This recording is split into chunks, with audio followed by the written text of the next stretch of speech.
content is not going to make you money. It's the relationships you build from the content. Bingo. Yes. Not only for our relationship right now, which is growing stronger, but the relationships of someone who's seeing this. And then, it's the brand awareness. They see this video. Oh, look at Charlie. He's doing this thing over here again. Maybe they don't see it, but again, I'm on front of their mind. And it's like, what are you doing? Like networking nights, and you just kind of meeting other, I don't know. Maybe it works, maybe it doesn't, but this is a new style of networking, man.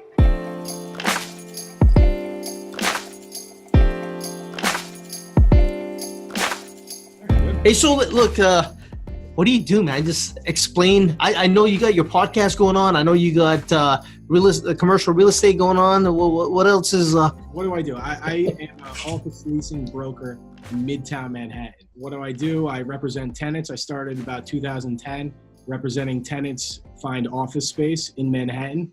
Came from running a restaurant in Stamford, Connecticut. The guy who actually owned the restaurant was some bigwig vice chairman from Stanford. He came in with his driver from the city every day. So I was like, I don't know what you do, but I want to be a part of it. So I basically was giving him my resume for about a year or so, and finally gave me the shot to come to New York City to get on top of the team that's just cold calling nonstop. So my first few years, I was just cold calling nonstop. The biggest tenants in Manhattan. My first deal was at the GM building, 767 Fifth Avenue. Snowy day, actually, like this. We actually had like 3 feet of snow. Just happened to cold call this guy, Ara Hovnanian. He's one of the biggest real estate guys doing residential, multifamily stuff around the country. And we went into his office and pitched him some business. My first deal was $145 rent per square foot rent. I didn't know what the hell I was doing, but I was just cold calling and just happened to get him at the right time. Now, my game is kind of involved. I've jumped around for a few vice chairmen within Cushman & Wakefield in Midtown Manhattan, and now I'm independent. And I think similar to what you're doing, I'm making a play really with the digital marketing, the social media, everything that goes along with that to really make connections and kind of document what I'm doing, right? Yeah. Hey, you're doing a great job with that, man. Fist bumping the cops when you're walking by. that was good. Yeah, just trying to make it as much fun as possible. I think it's like weird when you see people doing these videos and they're like acting like they got millions of dollars running around. Like, listen, man, I am who I am. I'm 33. I'm not like a multi-millionaire yet. But, I'm documenting the struggle and the hustle right now. Yeah, that's all it is, man. That's all it is. Authentic is what's going to really come out. The ones I can't stand is the whiteboard in the background and kind of scribbling something. Like, fuck that. Who learns that way, man? It's like you're going back to school, boring with the suit and tie on. And so the first thing I want to do is hit the stop button, and that's it. I'm done with it, man. Yeah. Hey, so tell me about your podcast. I'm really interested in that. So it's called Culture, right? New York Culture? Yeah, NYC Culture? Culture, entrepreneurs, founders, innovators. Yeah, basically, I go around, I talk to founders of companies, entrepreneurs, innovators within New York City, talk about their business, sit down with them. I'd say for a half hour, sometimes it goes 45 minutes. I've had ones that go hour and a half, and just kind of walk through their journey, right? Where they started, where it all came from. Tim Ferriss-esque style type podcast. Yeah. I listen to a lot of Tim Ferriss. That's how it really got me.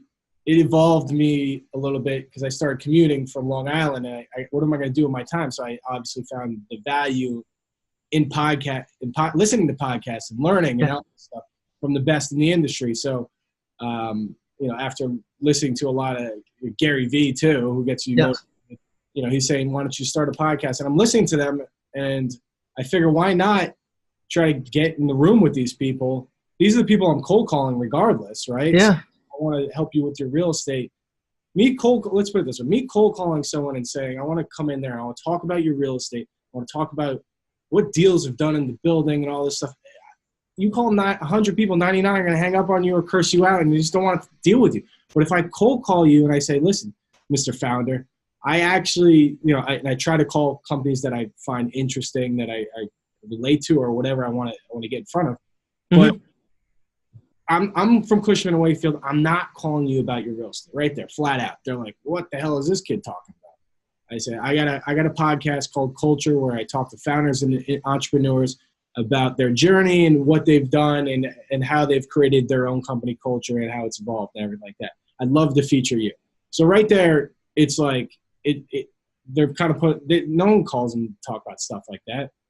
But also I'm interested. I want to learn about, where they came from. I want to hear them. Everybody wants to talk about themselves, right? You got me right here. I'm talking about myself.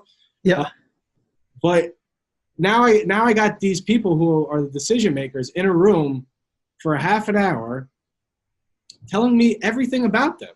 And the guard is down too, right? It's not like, okay, this guy's not here to sell. He's here to listen and create something. Yeah, you're building that bond and the relationship. I love it, man.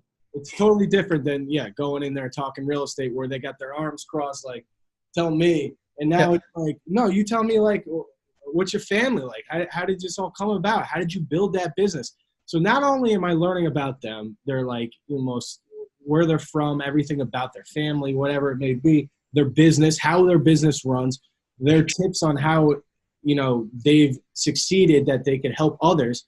But on top of it, I'm asking at the end, like, where is the business going? What kind of partnerships are you looking for? Because now I'm documenting all this and I'm saying, all right, now I can piece this together. As this started rolling and I'm like, I'm on 39 episodes or so with some really big founders.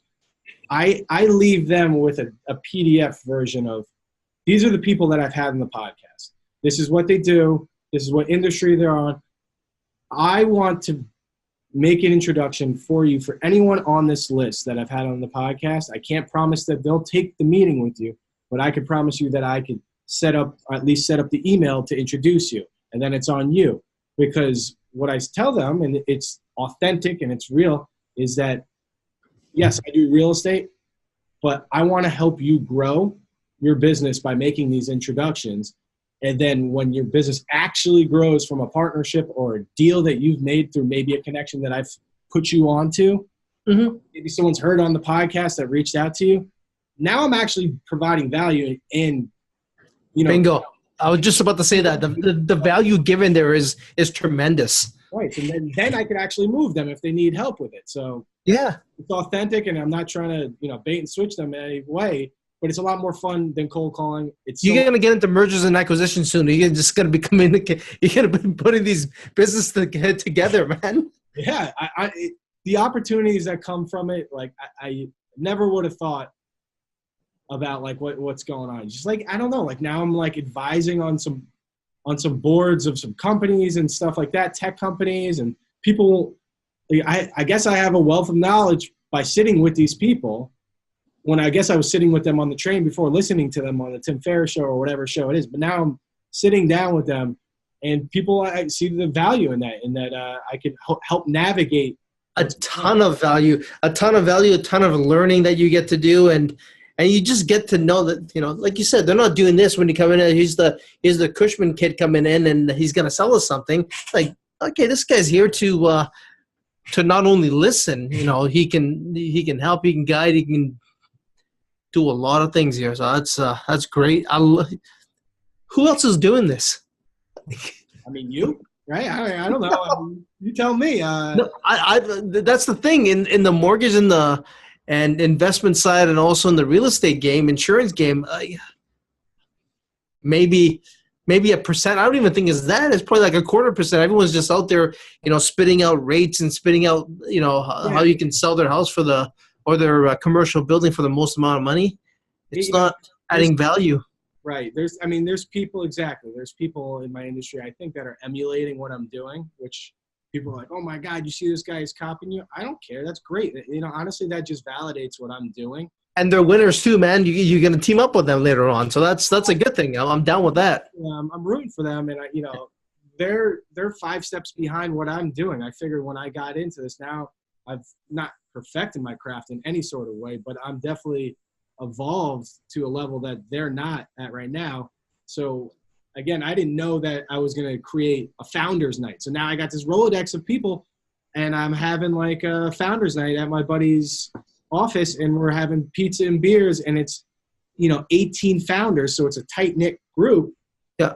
And we're talking how everyone you turn to is a founder of a business. Like how are you building your company? How are you doing this? So everyone that is, instead of going to these network events, that's kind of something that I started. And, this keeps evolving, and it's just a lot of fun. It's a lot of work, as you know, there's extra work into it, but the upside is much greater than anything else.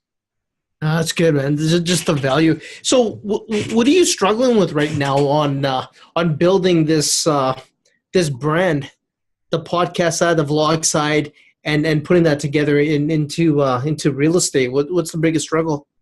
I think my time management. Now that I'm getting so busy, it's like, where do I divert my time, and like how to say no to whoever that I can't really add value to. And then on top of it, to kind of go back a little bit, I started doing, I guess, the media brand and everything that I'm doing, my personal brand, about a year before I even did the podcast, by doing real estate tours. So you see these residential guys like walk through this townhouse and look at this bedroom. It's so nice. Like, why is no one doing that for commercial real estate in New York City, the biggest market in the world? So I'm like, all right, I'll be shameless enough to do it. I don't care. I got a baby on the way. I gotta push myself. I want to leave a legacy for this kid. So I started doing building tours. So I ended up kind of working up to like One World Trade Center. Let's go into one. Yeah, I seen that video. I loved it, man. Like, I didn't know, like, the 63rd floor, whatever it was, they have that games room, cafeteria. They have like a yoga place, and that's awesome in a building. Like in Vancouver, I don't even think we have anything that it's even close to, having one floor dedicated to, the tenants of the building, where they can just go and grab a quick meal and hang out and, play ping pong, whatever. So kind of going back to that is like, I was doing the videos, and the way I was doing it is just, you're looking at it right here. Like, people, you got a camera crew? No, man, I got an iPhone. Yeah. It's really good. It's HD, and I got a live Bluetooth mic, just like we were talking about you had. And then I whoever's around me, do me a favor, hold this real quick. And then I do a video, and then I edit it on I edit it on iMovie on my phone, and I do that on the train. So that's how I spend my time. But now, getting so busy with people within the office, like, hey, do you mind helping me out, trying to sublease this space or represent this building, get more activity? And it's like, yeah, I can, but like, now we're kind of getting past the iPhone stage, and it's like my time management of like me trying to swipe the iMovie and like so the answer is time management, and really, trying to, I guess, figure out what's most important. You gotta grow, man. You gotta grow that team. Yeah. You need that digital videographer, editor to come in and do all this stuff. Well, anybody who's watching, man, call me up. Let's do it. Let's collaborate, baby. Come on, call them up. Anyone in New York City, call up Charlie here. We'll have your links below here. Yeah, charlienyc.com, man. That's the website. That's where you get all the good stuff. Sorry, you got nyc.com? Oh, I wish. charlienyc.com. Oh, Charlie, yeah. I was like, wow, man, you got that? That's right. I'm like, what are you sitting here talking to me for? I would be like monetizing that. Charlie, at nyc.com. Got it. Hey, look, there's probably a bunch of realtors and mortgage and insurance people watching and also listening to this podcast. If they want to start, what do they need? If they want to start building their brand, are we talking about? Or building a brand, building podcasts, building a vlog. I mean, I think you just got to figure out what your voice is, right? So some people don't want to be on camera like this. Obviously, me and you don't care. We love it, man. Come on. More TV time. Give me more TV. No, but that's fine. But like, some people don't like that, and that's why the podcast is fun to interview people, because they don't have to be on camera. But if you want to start a podcast, that's your voice. That's great. But or you're really good at writing, but you want to take away the friction, and just figure out how you can express yourself. So once you figure out what that is, then, I mean, look at who are the best, and then try to either emulate them, but also read about. There's plenty of things on the internet. The thing called Google is pretty good. I like the Google machine. Yeah. And there's things you could read. There's things just like this. I mean, there's podcasts, there's videos on YouTube, and it literally starts from A to Z. And that's what I did. I mean, I want to start a podcast. I searched a podcast, how to start a podcast on, iTunes, and I listened to it, and it was just like, get yourself a mic. It's not that expensive. Figure out how to use GarageBand, right? So you really just kind of teach yourself. It takes a little bit longer than necessary when you don't have the money to hire somebody, but you get better at it like anything else the more you do it. So if you're a writer, then maybe it doesn't have to be perfect, but then you got to kind of get it out and understand. I think the best thing is really understanding the social platforms, right? So it's a distribution. You could have the best content in the world, but if you don't distribute it, no one's going to see it. 100%. Yeah. So like what we're doing is great for LinkedIn. We're trying to build our reputation, our brand, everything like that. So sharing it on LinkedIn, but not only sharing it on LinkedIn, just putting a link, but understanding how to tag somebody, understanding what the hashtags do, understanding the algorithm of LinkedIn. And I mean, that sounds like more complicated than it is. Essentially, if somebody likes your post and you have somebody else tagged in it, if we post this and you tag me in it, I'm going to get all of the people who you're connected with see that.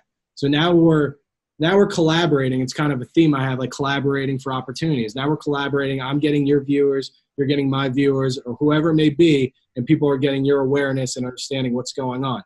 And then on top of it, listen, none of the content you create, unless you're, I don't know, you're like Kanye West or something like that, you're not going to make money off of it. I just interviewed Jason Pfeiffer, Entrepreneur Magazine. He's the editor-in-chief, and he said something to me that stood out was, content is not going to make you money. It's the relationships you build from the content. Bingo. Yes. Not only for our relationship right now, which is growing stronger, but the relationships of someone who's seeing this, and then, it's the brand awareness. They see this video. Oh, look at Charlie. He's doing this thing over here again. Maybe they don't see it, but again, I'm on front of their mind, and it's like, oh yeah, what is he doing? Like now they understand what I do. They think office space. They think New York City. Oh, you know what? Maybe I can get them in contact with my boss, or maybe we need some more space. Maybe we get rid. So just like before, if you're not doing anything, you're kind of dead in the water. It's like, who are you? Like what are you doing? Like networking nights, and you're just kind of meeting other. I don't know. It's maybe it works, maybe it doesn't. But this is a new style of networking, man. It's adding the value, having another level to it, and then when they're in the train on the way to the office, or driving home, or having a couple hours to kill in front of YouTube, or it's gonna pop in when there's like, hey, I need to lease a place in New York. Let's go talk. Yeah. They call you up, so it's all marketing. It's all comes down to the branding side. I think at the end of the day, it's just starting, is where a lot of people are like anything, getting right? stuck. And just kind of refining your craft and working at it. And it's I don't know. I guess on Instagram I put entrepreneur. I don't know if I'm an entrepreneur probably, but I have the entrepreneur mentality. And it's like, they say it's a long. 100% you do, man. Well, I even question that. No, but like, it's a long and lonely road because, when I first started doing this, there's a lot of pushbacks, a lot of setbacks. The marketing team said, what are you doing? You can't do that. But, I just moved forward. I'll talk to legal. Like, I can't use the logo of our company or other companies. Okay, now I'm learning. Next one, how I'm going to improve that, how I'm going to improve the next one. But you're not going to get to the top by never starting, right? Yeah. Every master started as a disaster. No, exactly. You just can't be within those boundaries. You need to kind of push that a bit to get out of it and to get comfortable. And one of these days you'll just start your own, and you got your own commercial brokerage then. And there's no stopping you then, right? There's no restrictions on any of this stuff. And I think people like you or me, you reach out to someone who's already started it, and maybe they're busy, maybe they're not, but I think people are always willing to help you out and try to give you some tips and advice as much as possible. And I think in this world you start to realize it's a small networking community and people are accessible and they'll help you. Hey, look, there's what, 7.5 billion people in this world. When an entrepreneur, especially when you're younger, when you go to somebody that's experienced, they're not going to, most of them will not slam the door. They want, because they've been there. They want to help out. They want to reach out. They want to see you grow, and they'll help you out. So that's a good part of this field. Absolutely. So any closing statements? Anything you want to advice, tips, anything you want to give? Advice, tips, man. I don't know, man. I think it's just straight up. You got to hustle. That's obvious. But it's understanding, what you're best at, what your superpower is, or whatever it may be. And then I think adapting to that, using that strength, and then using the people's strengths around you. The more people you meet, stay in contact with them, understand what they do, really understand, embrace the other, and try to understand what they do, not talk about yourself, and figure out, how you two can collaborate. Like I said before, collaboration for opportunity, I think is key. I think there's probably a better way to say it, but when you start collaborating with people and understanding what they're doing, what they're best at, and then, vice versa, and they understand you, then you could do a lot of bigger things than what you're doing right now, because you got more of a network, and the network is key, and the sky's the limit. Just keep hustling. Hopefully, 10 years from now, we'll be millionaires on a yacht, but we'll still be hustling and understand the value of relationships that we. That hustle will never stop, man, because the relationship, that's the key to this. It's all relationship. Just thought of something. I think we're going to be calling this episode Collaboration. Good. All right. I like that. Hey, Charlie, thanks, buddy. Appreciate your time here, and keep on hustling with all the social media stuff. I really enjoy watching you on Instagram and just grow. It's great to see. We'll be growing together, man. Hell yeah.